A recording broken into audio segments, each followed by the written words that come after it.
आई हो दादा सखी पियल बजादा होली में लागो तते काम करी बादा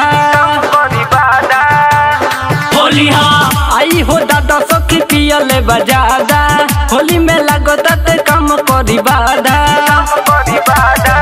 डालो तो धीरे हो गई नी गीले मजा फगुआ के इहे उठाई का देवरा साला को के हाला बहरी बोलाई का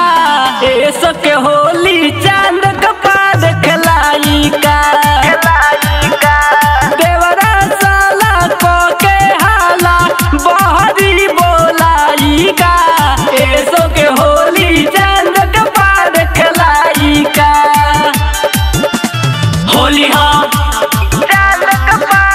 होली हाँ।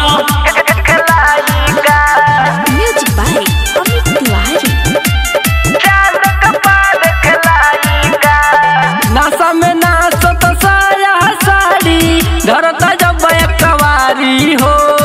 लोड ना वो करे सब ये सखी मोटे बा पिचकारी हो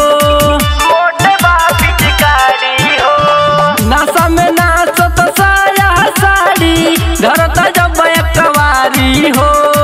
लोड ना वो करे सब ये सखी मोटे बा पिचकारी हो लेके अबीरा बोले जोगीरा हल्का खलका हमें धोके लगाई का देवरा साला को के हाला बहरी बोलाई का ऐसो के होली चांद कपा देखलाई का देवरा साला को के हाला बहरी बोलाई का ऐसो के होली चांद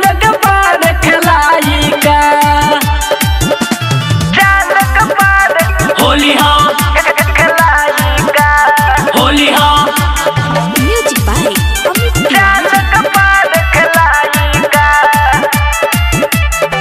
थोड़ा थोड़ा कापे शरीरिया लगता हमरा जाड़े हो देवदू संदीप सने ही के आगे पड़ल बानी कपारे हो